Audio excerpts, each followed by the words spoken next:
I hadn't expected anyone to visit that day. The house remained wrapped in the stillness that follows prolonged solitude.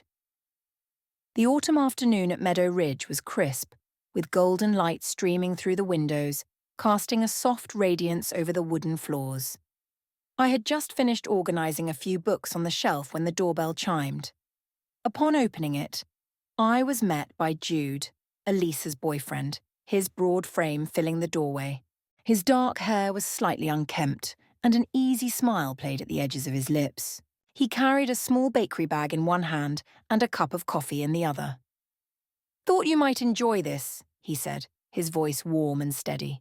"You love lemon scones." I hesitated momentarily, surprised by the gesture. "Thank you," I replied, stepping aside to let him in. His thoughtfulness was noteworthy. As he entered, a faint trace of his cologne lingered, an earthy, clean scent that was subtle, yet alluring.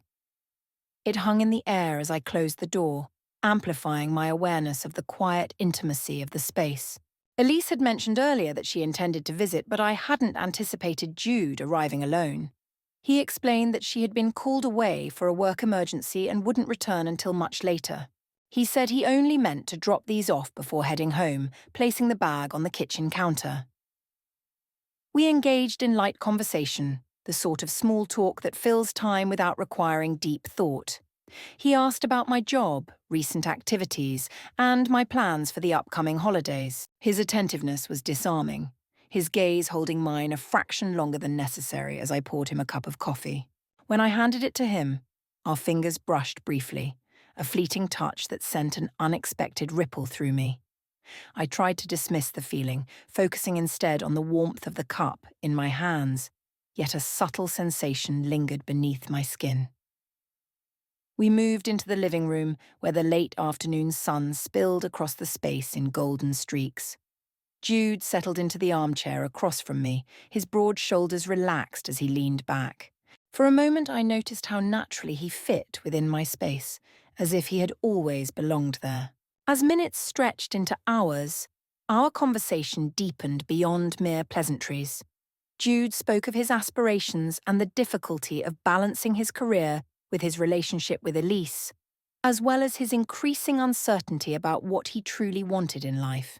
His openness caught me off guard, leading me to share more than I had in years. "I can't remember the last time I talked about myself like this," I admitted, smiling softly while absent-mindedly tracing the rim of my coffee cup. "Maybe you just needed someone willing to listen," Jude replied, his voice both firm and gentle. His unwavering stare made me catch my breath. It was as if he could see beyond the polished exterior I presented and glimpse the hidden depths I rarely acknowledged.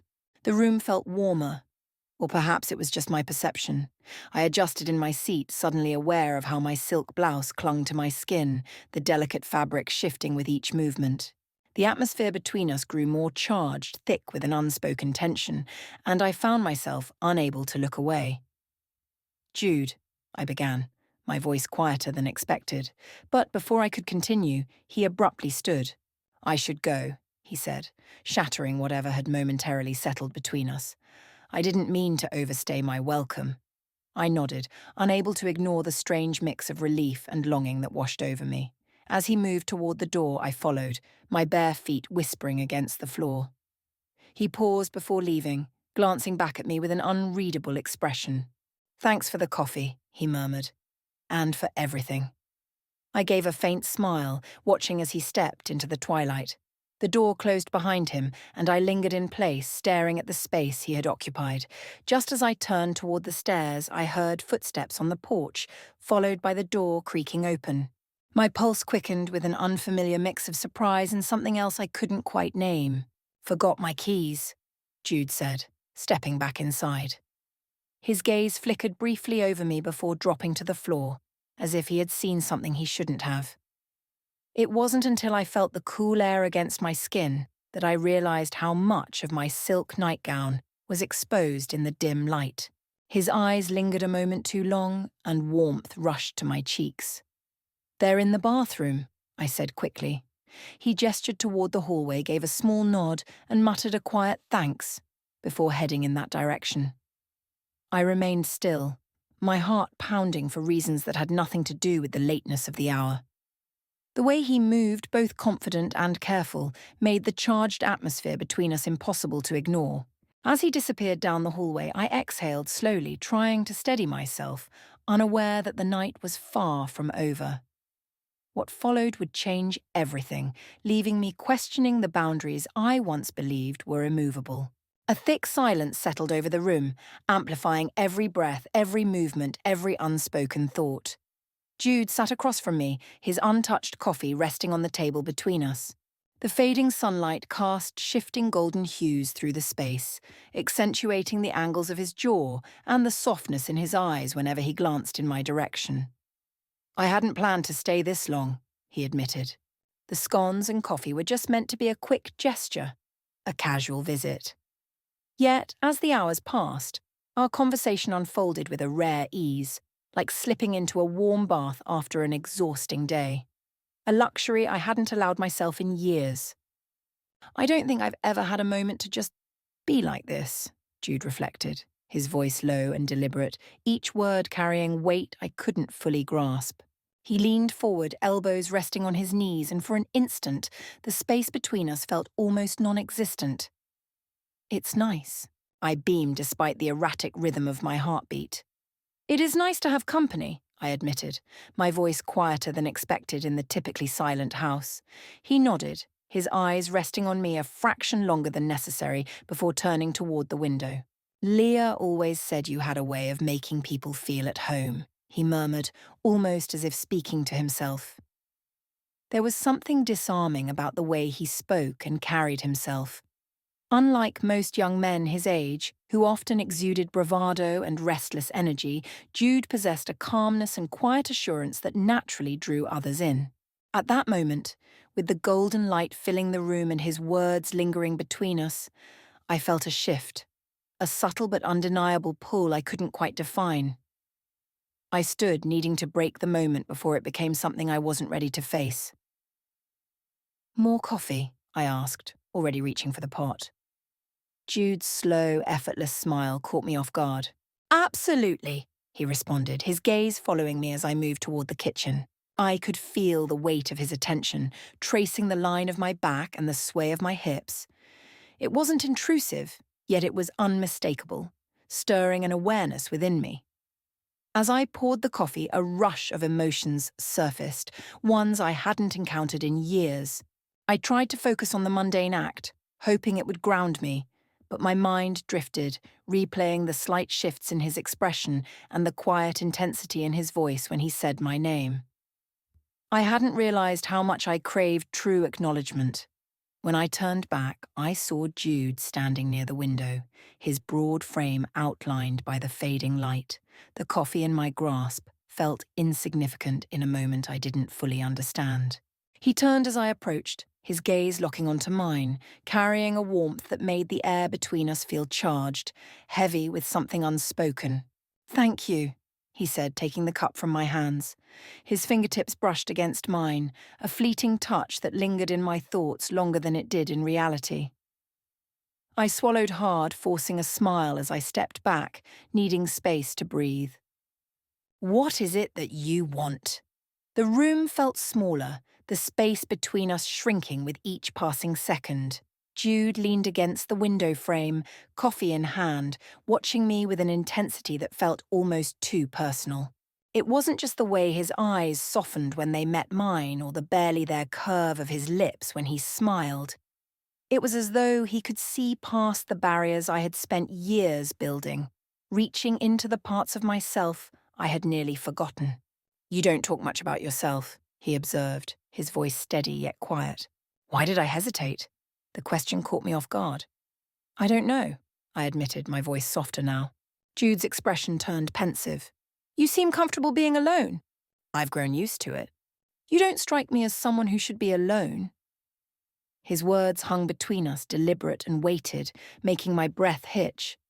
Though his statement wasn't explicitly suggestive, the way he said it, his tone steady yet low, his eyes holding mine, sent a shiver through me. I looked away, my pulse erratic. "Sometimes solitude isn't such a bad thing," I murmured, more to myself than him. Jude set his coffee down and stepped forward, and suddenly the air between us was thick with something indescribable. Maybe, he replied, his voice softer now. But sometimes, having someone beside you is better. I turned to face him, my breath shallow as his words settled over me. There was something vulnerable in his gaze, something that mirrored my own feelings. For a fleeting moment, the world outside ceased to exist. The light shifted, shadows lengthening as the sun dipped below the horizon, and the golden glow of the room faded into twilight. The moment broke like a wave retreating from shore. Jude glanced at the clock, his face unreadable. "I should probably go," he said, hesitation laced in his voice. I nodded, my words caught in my throat. "Of course," I answered, forcing a smile as I walked him to the door. But as he stepped into the cool evening air, an inexplicable heaviness settled over me, a sorrow I couldn't quite name. Just as I was about to close the door, he turned back, his gaze meeting mine with an intensity that made my pulse race. "Thank you," he said, his voice low and steady. I watched as he disappeared into the twilight, yet I couldn't shake the feeling that this wasn't the end. Something had changed, something I couldn't ignore. Deep down, I knew this was only the beginning. The night had settled into the kind of stillness that follows a long day. The faint hum of the bathroom fan filled the quiet as I stood at the mirror, brushing my teeth. The silk of my nightgown clung to me like a second skin, its pale fabric catching the soft glow of the overhead light. It was a small luxury, delicate, nearly translucent in the right light, perhaps too extravagant for someone living alone. Yet, it made me feel something I hadn't in years, feminine, rather than just a shadow of who I used to be. Lost in thought, I heard the front door creak open. My heart leapt at the sound, a jolt of shock cutting through the silence. I froze, my pulse hammering as footsteps echoed down the hall. "It's just me," Jude called out, his voice carrying an easy confidence that did little to steady my nerves. I think I left my keys. I hadn't realized how loudly I was breathing until I let out a sharp exhale, forcing myself to stay calm. "In the bathroom," I replied, my voice betraying my unease. "Check there." The sound of his footsteps grew louder, slow and deliberate, pausing just outside the doorway. I felt the shift in the air as he stepped inside, and when our eyes met in the mirror, a stillness settled between us.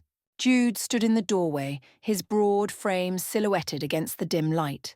His gaze held mine briefly before lowering, as if only now realizing what I was wearing. A flicker of something passed over his expression, surprise, then something deeper, before he quickly masked it. He opened his mouth to speak but hesitated, his demeanor shifting. I hadn't intended to, but his words trailed off as the door shut firmly with an audible click. Both of us immediately turned toward the sound. He tried the handle, rattling it once, then twice, but it refused to move. "It's stuck," he noted, his voice taut with a mix of irritation and disbelief. Heat surged to my face, a flush spreading swiftly beneath his scrutiny. "It's fine," I responded quickly, my voice unnaturally bright, betraying my nerves. "The door is just jammed." Despite the presence of a chair, the space felt insufficient, its closeness to the bathroom making the room feel stiflingly small. A heavy, indescribable tension filled the air. Jude stood too near, uncomfortably so, and the scent of his cologne, earthy and warm, mingled with the light floral trace of my body lotion. I focused on the sink, pretending to be absorbed in rinsing my toothbrush, though my fingers trembled slightly, giving away my unease. I could feel him behind me, his presence as tangible as the silk fabric clinging to my skin. When I lifted my gaze, his eyes were on me once more, reflected in the mirror. The way he looked at me sent a twinge through my stomach, an odd mix of intrigue and hesitation, as though he were at war with himself. "Well, this is awkward," I said, attempting to lighten the mood. Jude let out a short laugh, one that sounded hollow even to himself, running a hand through his hair before letting it rest at the base of his neck. "It is," he admitted, but there was a roughness to his tone, as if he weren't entirely convinced of his own words. For a brief stretch of time, neither of us spoke. The weight of the situation settled over us, making every little detail suddenly sharp. The way my nightgown shifted with each breath, the faint sheen of sweat at his temple, the tension in his jaw when he glanced at me. "I'll try the door again," he said abruptly, shattering the silence. As he moved past me, his arm brushed against mine in the tight space. It was brief, accidental, but it sent a jolt through me, an electric spark that rooted itself deep within my core. He gripped the handle more forcefully this time, but it remained unyielding. "It's really stuck," he muttered, frustration evident. Leaning against the counter, I crossed my arms in an attempt to project ease, but the movement only made the silk press more tightly against my skin. "It looks like we're stuck here for now," I said, my voice softer than before. Jude turned toward me, his expression unreadable, but the way his voice dropped slightly at the end of his sentence made the space between us feel even smaller. My breath hitched as his eyes lingered, tracing from my face down to the slope of my shoulder and further along my form. I felt bare, vulnerable, yet I remained motionless. "Does this happen often?" he asked, his voice light, though his gaze was serious. "Not really," I murmured, barely above a whisper. "I live alone, so it's never been an issue before." "Right," he said, a small, almost apologetic smile ghosting his lips. "Sorry, I didn't mean to intrude." "You didn't," I replied without thinking, the words escaping before I could second-guess them. "It's fine." But it wasn't just the way he looked at me. It was the way his presence seemed to fill every inch of the room, the way my own body betrayed me with a racing pulse and shallow breaths. I averted my gaze, gripping the edge of the counter as if it might steady me. "It's just a door," I murmured, more to myself than to him. Jude took a step closer, his movements slow and deliberate. "It is," he agreed, his voice steady, quiet. "Just a door, but it wasn't just a door." I could feel his eyes on me, the weight of his attention settling on my bare shoulders and the curve of my collarbone. The silence in the room magnified everything, the audible gulp I swallowed, the unsteady rhythm of my breaths. I hated how effortlessly he seemed to affect me. "We'll be fine," I managed at last, though my voice wavered slightly. "Yeah," Jude said, though he didn't move. His gaze remained locked onto mine, and in that moment, time felt suspended. The world beyond this small space ceased to exist, leaving just the two of us in the middle of something intoxicatingly uncertain. Just as the tension stretched to its breaking point, Jude reached for the door again, his movements slow and purposeful. The handle groaned in protest, but the door refused to budge. He muttered a quiet curse under his breath, raking a hand through his hair before turning back to face me. "Looks like we're stuck for a while longer," he said, his voice lower now. I nodded, my throat too tight to form words, yet I understood instinctively this wasn't just a simple inconvenience. It was an entirely different challenge, one I wasn't ready to confront, yet couldn't escape. As Jude leaned against the wall, our eyes meeting again, I realized the night was far from over. The room seemed smaller than before, the air between us thick like mist on a cold morning. He rested against the tiles, his broad shoulders brushing against the cool surface. The dim light above cast soft shadows over his features, accentuating the sharp angles of his jaw and the quiet intensity in his gaze. Though outwardly composed, there was a restless energy beneath the surface, mirroring the storm of emotions inside me. I tried to focus on anything else. The distant hum of the bathroom fan, the faint vibration of the pipes, the solid edge of the counter pressing into my hip. But none of it could distract from the way his eyes studied me. "I've never been in a situation like this before," he said at last, his voice cutting through the silence. It was quiet, low, sending a ripple through me. "Neither have I admitted, my voice softer than I intended, tinged with something I couldn't quite name. I busied myself by smoothing the hem of my nightgown, as if that small motion could steady me. The silk clung to my skin in a way that felt almost too intimate, its whisper-light fabric making me acutely aware of every movement.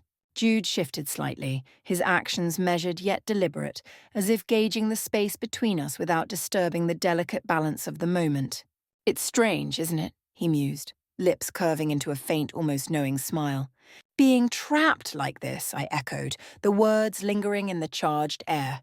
I forced myself to hold his gaze, and as I did, the intensity in his eyes made my breath hitch. There was a searching quality in his look, filled with raw sincerity. As he ran a hand through his hair, my focus shifted to the curve of his arm and how his shirt clung to his muscles. Yet, it wasn't just his physical presence that affected me, though that alone was enough to quicken my heartbeat, but the way he carried himself, a quiet confidence laced with an undercurrent of vulnerability that left me unguarded. He wasn't just standing here with me, he was a storm, unpredictable and powerful, and I wasn't sure I could withstand it.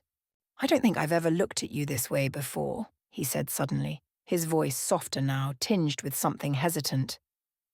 "In what way?" I asked, though I wasn't certain I wanted to hear the answer. He appeared at ease, his gaze lingering on me for a moment too long, the silence between us heavy with meaning. My cheeks warmed, the heat spreading down my neck and chest. "I suppose it's just the setting," I said, striving for casualness, though my voice wavered. "It's hard to be anything but yourself when you're stuck in a bathroom." Jude laughed, a deep, rich sound that briefly lightened the air. But then his gaze shifted again, following the line of my shoulder as the silk of my nightgown draped over me. The tension returned, thick and undeniable, something neither of us seemed prepared to acknowledge. Quietly, he murmured that he appreciated my authenticity, calling it rare. I struggled to find words, my throat tight. "I'm not sure if that's a good thing," I finally said. "It is," he assured me, his gaze unwavering, filled with a sincerity that sent an ache through my chest. The silence between us was deafening, laden with unspoken emotions. My pulse pounded against my ribs, the rush of blood in my ears drowning out rational thought, and I became hyper-aware of how the space between us seemed to shrink with every passing second. I opened my mouth to speak, but no words came. Jude stepped forward, a small movement, yet deliberate, and suddenly he was just inches away. His nearness overwhelmed me, a shiver running along my spine.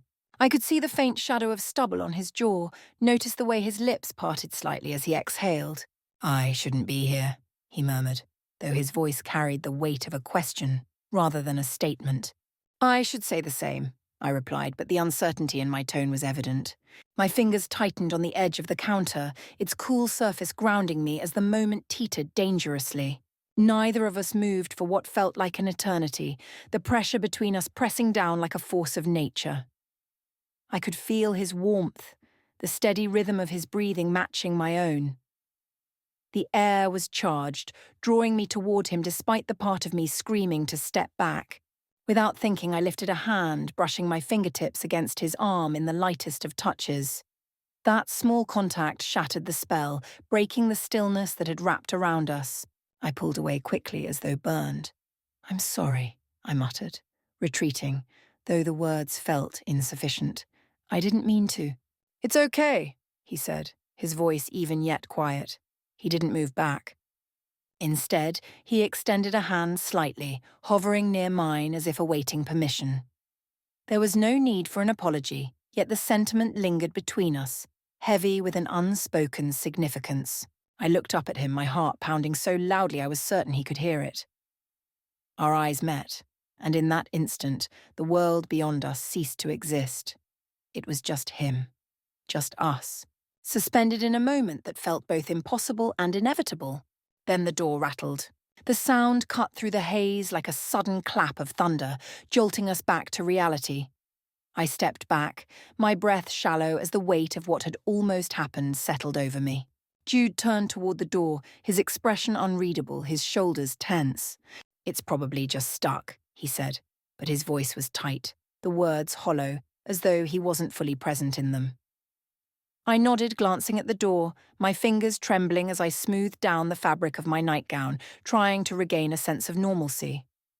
The moment had passed, but its presence lingered, an echo that refused to fade. As Jude tried the handle again, his jaw tightening in determination, I found myself wondering what would happen when the door finally opened. Could we return to how we were before? Or had something shifted irreversibly between us? The tension in the room was suffocating, a tangible force that refused to release us. The air felt thick, each breath requiring more effort than before. Jude stood by the door, his broad shoulders slightly hunched as he leaned into the handle, testing it with a mix of frustration and acceptance. It didn't budge. "It's really stuck," he muttered almost to himself. I remained where I was, my back pressed against the cool counter, watching him with emotions I couldn't fully name. My fingers played absently with the hem of my nightgown, the silk slipping through them like water. The fabric felt different now, more noticeable against my skin, as if it carried its own weight. "I suppose we'll have to wait," I said finally, though the words felt empty even as I spoke them. He turned to face me then, his expression an odd mixture of regret and something deeper. His dark eyes met mine, lingering a fraction too long. "I'm sorry," he said, his voice quiet, measured. "This isn't how I expected my night to go." I exhaled slowly, offering him a small, nervous smile. "It's not your fault," I replied gently. "These old doors have a habit of sticking." He let out a quiet laugh, the sound rich and deep, momentarily easing the tension. But then his gaze flickered downward, tracing the curve of my neck, lingering where my collarbone peeked from beneath the silk. A rush of heat crept up my skin, blooming across my cheeks. Though neither of us moved, the space between us seemed to shrink again. The dim light overhead cast soft shadows along his face, highlighting the sharp angles of his jaw and the subtle shape of his lips. I noticed the faint sheen of sweat glistening on his temple, his chest rising and falling with slow, measured breaths, just enough for me to catch his scent again, that familiar warm, earthy fragrance that had lingered ever since he arrived. "I think I might need a drink after this," he stated, shattering the silence. Though his voice was steady, something unspoken lingered beneath his words. I let out a quiet laugh, the sound fragile and uneven. "I don't think I have the capacity for this," I admitted. A slight curve touched his lips, yet the expression never reached his eyes.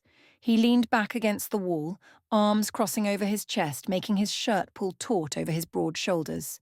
My gaze lingered too long, drawn to the way the fabric clung to his frame. "This isn't how I imagined running into you tonight," he murmured after a pause, his tone suddenly subdued. I blinked, caught off guard by the weight in his words. "What do you mean?" I asked. His jaw tightened slightly, as if carefully considering his next statement before finally speaking. "I don't know, it just feels different being here with you." The air in the room seemed to constrict again, the space between us charged with an energy that was impossible to ignore.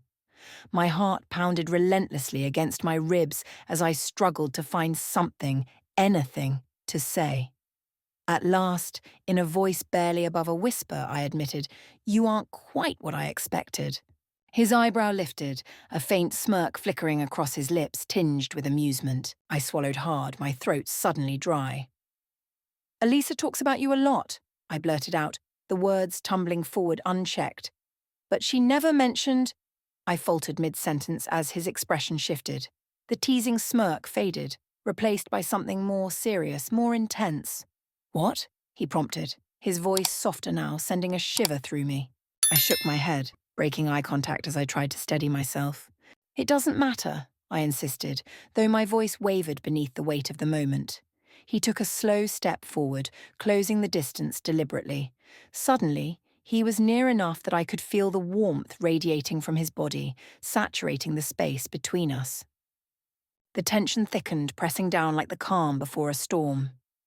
"It matters," he murmured, his voice barely audible, yet filled with meaning. I looked up, my breath hitching as our eyes locked. His gaze was raw, unguarded, impossible to turn away from. My chest tightened, my pulse a frantic drumbeat against my ribs. "I want to see you more often," I admitted before I could stop myself. "You're not who I thought you'd be." His features softened, and a faint, almost melancholic smile played at his lips. "Neither are you," he replied.